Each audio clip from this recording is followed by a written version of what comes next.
All right, everyone, welcome. Good morning. Let's continue with our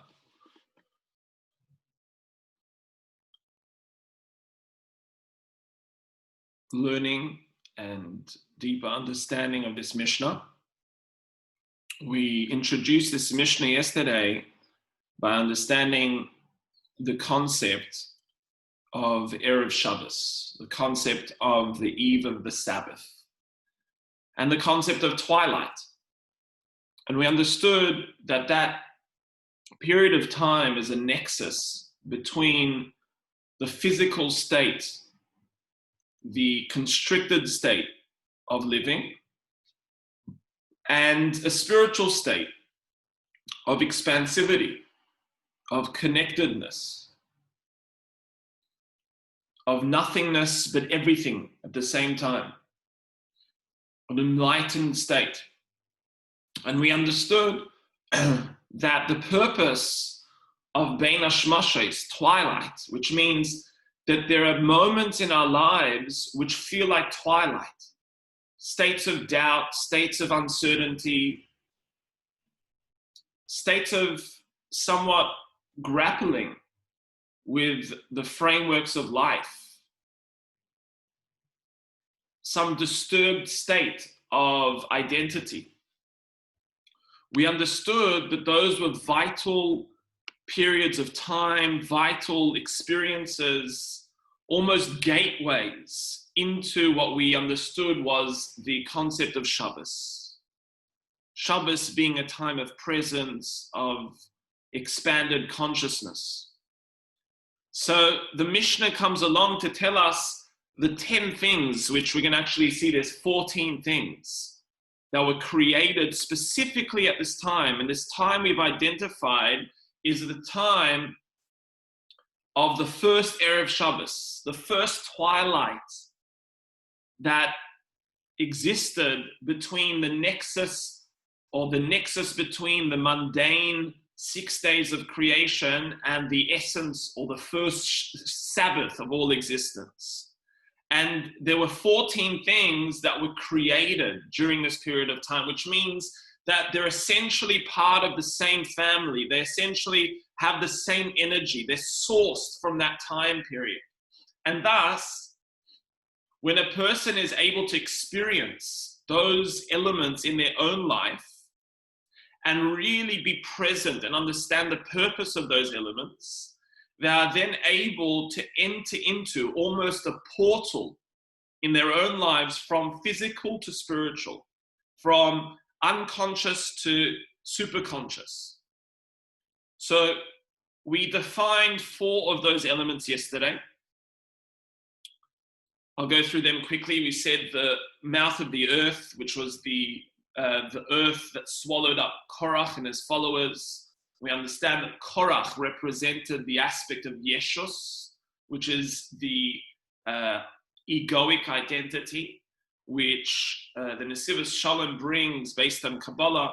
The only thing that creates dissonance in a person's life, the only thing that creates a state of animosity and of machlokes, of an abrasive state of being, is one's own ego. If a person doesn't have an ego, if a person doesn't have a state of yeshus, a state of I am in a negative way, in an external way, then there's no dispute, there's no difficulty in life. And thus the antidote or the way of somewhat dissolving the ego was being swallowed up by the earth, which means a person envisages themselves being totally consumed by the ground. What are they anyway? And that's a state of great uncertainty. I mean, to place yourself into that reality, to be swallowed up by the ground, is not the most pleasant thing to do. But in fact, what we're seeing is that by letting go of the self to such a degree that they almost envisage themselves being consumed by the ground, almost picturing their grave and just decomposing in the ground. What are they anyway?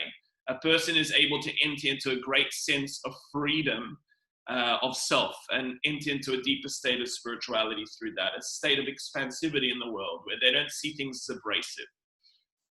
Then we saw the Pia Be'er, the mouth of the wellspring that sprouted out anywhere the Jewish people were in the desert. To understand, this is a reference to the study of Torah. That when a person engages with the study of Torah, they essentially launch themselves into a state of uncertainty.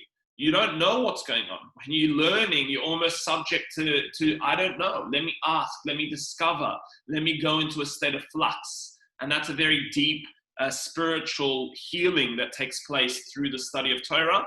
And that's accessible anywhere. Wherever you are, you can sit down and study Torah, and that gives you an avenue of deeper spiritual connection and consciousness. And that's what is represented by the Be'er Miriam, the wellspring, which is analogous to Torah, as Torah is analogous to water. Then we understood the Pi Ha'osain, the mouth of the donkey, was an understanding that Bilam came along, the prophet, and the evil prophet, and came to curse the Jewish people. And he was proud of his own mouthings. He was proud of his ability to curse and have the power of words. And Hashem opened up the mouth of his donkey to say, Bilam, listen, buddy, I can even make your donkey speak. What are you so proud of your own words for? You know? So the understanding of also dissolving pride within the external self of accomplishment, understanding deeply that everything is sourced from Hashem, bringing a deeper awareness that all of our strength, be it in our mouthing, our creativity, our movement, comes from HaKadosh Baruch Hu.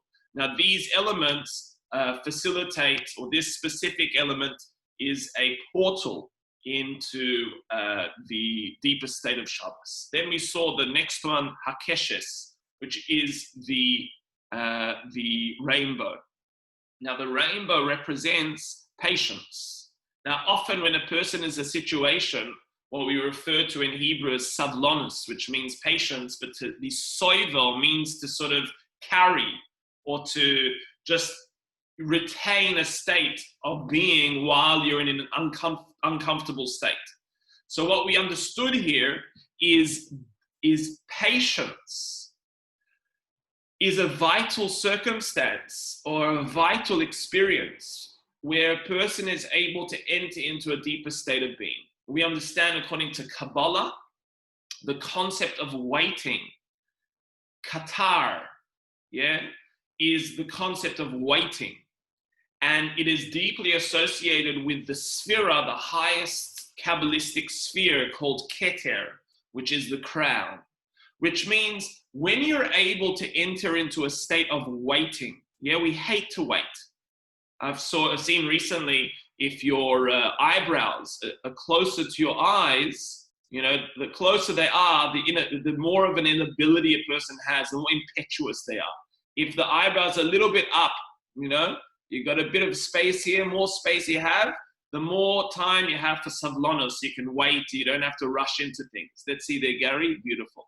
So the understanding here of in being impetuous, and have to rush to get something, get an answer to something when there's something unknown. Embrace the uncomfortable state of not knowing. Be able to wait.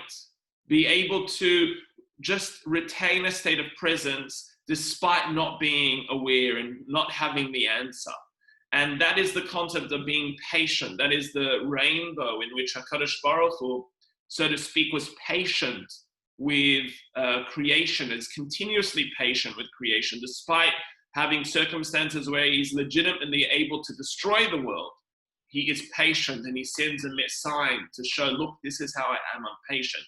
Now, if you want to enter into that portal of spiritual consciousness by being patient, well, that's also an opportunity for you as well.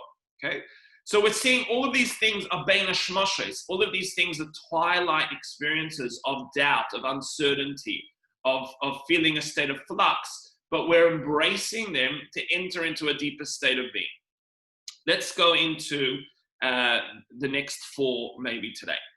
So the next one is the concept of the Haman, the manna. Okay, that was provided for the Jewish people in the desert. So what is this manna? What is the purpose of the manna? What is the energy? Why did it have to specifically be created at this period of time called twilight, the first twilight between weekday and Shabbos? What's the purpose of us knowing that? So we have to understand what manna was an intricate and intimate involvement of HaKadosh Baruch Hu in the lives of those in the desert, which means he provided for everyone. Everyone had a portion. Everyone had something that they needed to facilitate life. Everyone had the ability to be sustained and nourished. And what we see here is one of the most sometimes uncomfortable states to be in is actually to be in a state of giving to someone else. Okay? When you have to give to someone else, you somewhat need to really justify, why am I doing this? Yeah? To give of your own time, to give of your own energy, to give of your own creativity, to give of anything of yourself to someone else is uncomfortable. Why? Because you're not giving to yourself. If you think about the most comfortable states, it's when you're taking for yourself. Why do you have to give to someone else? You know? But what we're seeing here is by entering into that state of discomfort, of giving to another, you are essentially entering into the deepest state of being, the deepest state of flux, which allows you to enter into the Shabbos. So, just an example, this morning, as I was making breakfast for my children, this is a meditation that you can have. I'm tapping into the manna, I'm standing there, taking my time. Obviously I need to feed my kids, but someone else can do it, but you can uplift it. What an opportunity to be able to look after someone else, to be able to provide, so to speak, the manna for someone else, allows you to enter into that deeper state of being, allows you to let go of yourself and almost enter into a deeper framework of who you are. To the extent I saw recently, and we'll probably learn this afternoon, it says that if you pray for someone else and you really ask HaKadosh Baruch Hu to help someone else, it says that you're answered first. And Rabbi Nachman explains, because when you nullify yourself by prioritizing someone else, you essentially enter into the deepest state of creation. You are almost entering into a nullified state by prioritizing someone else before you. You enter into a nullified state, and it's almost that you become a primordial being through that experience, and you are just the source of blessing. That's why you become blessed first. And that's what we're seeing here, that through giving over ourselves, through nullifying the self by giving to someone else, by looking after someone else, we enter into the portal of Bein Hashmashos, of twilight, into the Shabbos. The Hamate, the staff. So a staff here, the Koznitzer Rebbe explains, is a reference to Moses' staff. And we understand that Moses was able to shift reality through his staff. Wherever he placed his staff, or however he engaged with his staff, he would be able to shift reality.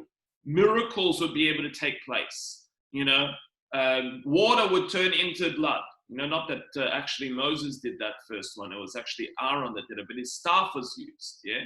So miracles were able to take place. The sea was able to split because of the staff. And what the Koznitzer Rebbe explains is the following: that we as individuals have another access point, a little bit less available in today's busy day and age and today's dwindled state of spiritual awareness. But the Mata represents a spiritual leader. The Mata represents an individual who is a Moses. And back in the day, we had leaders that you would be able to just nullify yourself to them. And through engaging with them, through learning from them, through being with them, even looking after them, a person was able to stay or elevate into a higher spiritual platform. And that's what it means here.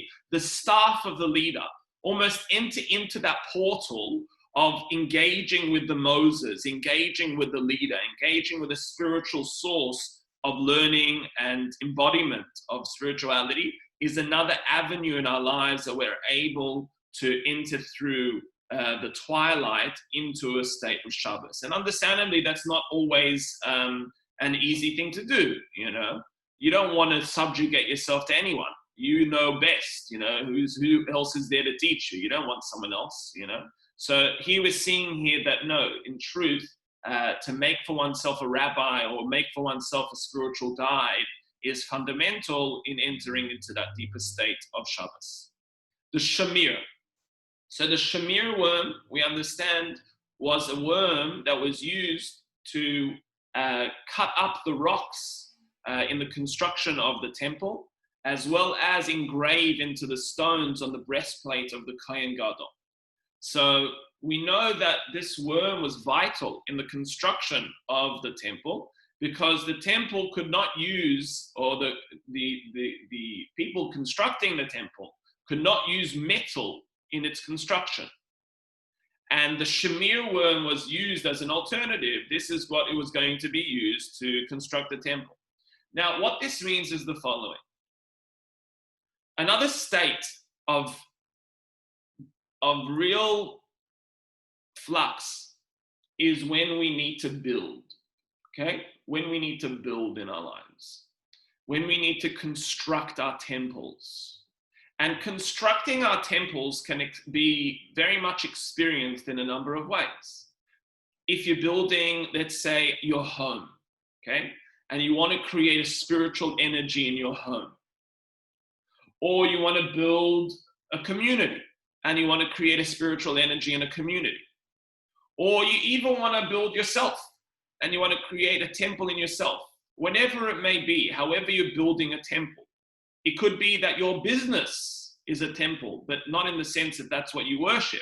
But your business is an avenue to create blessing, to give people opportunity, to create a state of philanthropy, etc., etc. We need to understand that the way to build those temples is not with metal. It's not with swords. It's not with spears. It's with the Shamir worm. And what the Shamir worm is a state of humility, where it's not abrasive in the sense that it comes into war with the other, but it's the most humble creature. I mean, imagine, out of all of the things that was going to destroy stone, a little worm that's unable to see, it just wriggles through the ground. I mean, that's the epitome of humility. But we see, Rabbi Nachman teaches us this many times, that a person is able to accomplish much more through a state of humility than through an attitude of war and sword fighting type of experience, where a worm is able to construct much more in building a temple than it is when a person utilizes the art of war, which is the metal. Okay, so entering into that state where it sometimes feels, no, I don't want to. I want to get angry. I want to send that email that just destroys the person. I want to speak in a very abrasive, obnoxious way. I want to diss this person and move them out of the way and just, you know, almost take charge by using the sword. We see by holding ourselves back and becoming the worm and seeing how can I construct using the worm rather than the sword, a person is able to enter into, again, the state of Shabbos from the dissonance of the twilight state of the weekday. Then, finally, the Ksav. That's for today. The Ksav is the writing. And we understand that by engaging with the actual Hebrew alphabet, by actually through prayer, okay? Now, prayer is also a place of twilight. It's sometimes an unpleasant place to be in. To sit there and pray means I have to humble myself. To sit there and pray means I'm not in charge. To sit there and pray means I have to focus in. That's a twilight zone. You know, you're going through a transformation in that experience. You are somewhat in the cocoon of spirituality where you have to almost be constricted and then fight your way out of the cocoon to enter into a deeper spiritual state.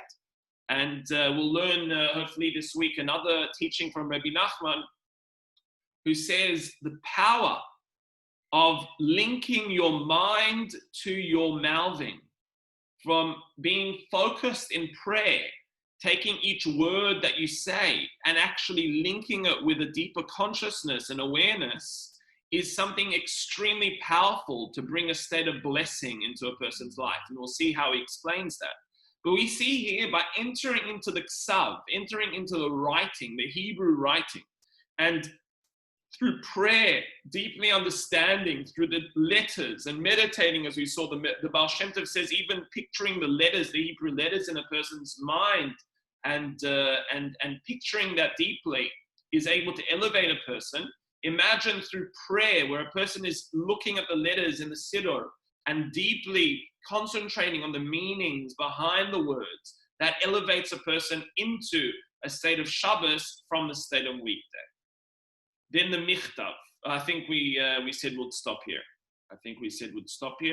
But let's, since we've already said the Michtav, we'll just finish the Michtav as well. The Michtav is the writing. Now, the writing is essential in the sense, and this is another portal that we're able to enter into to the Shabbos from the twilight, where we have to enter into a state of letting go. And how do we let go? Here's another one, which is called the Michtav. The Michtav, we know, was the writing that was on the tablets. So the writing that was on the tablets was unique in the sense that it says it was charus, it was engraved. And the rabbis say, don't read engraved, charus, ela cherus, which means free, freedom. Meaning, when a person engraves the words of Torah on themselves or in themselves, which means that they totally become, engraving something means it is part of you. It's not that it's an externality to you, like ink on paper. It is part of you. It's essentially who you are. It completely infuses your essence. It defines your essence. Then a person enters into a state of cherus, freedom.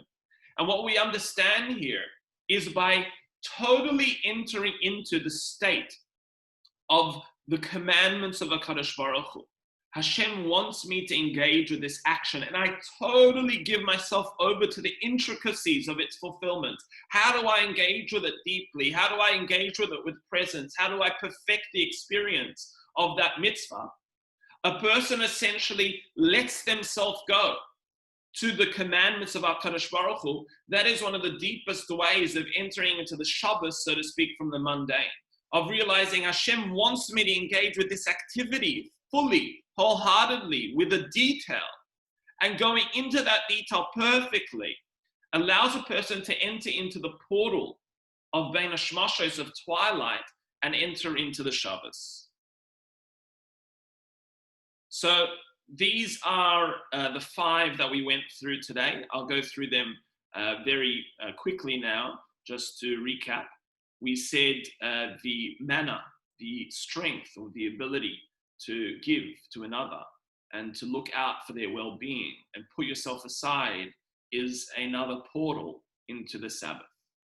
The mater, the spiritual leader, the guide, that is able through their own words. We know a spiritual leader has the power through their own words to shape reality. That why is it that we go to great rabbis for blessings? Because the words that they speak can change reality.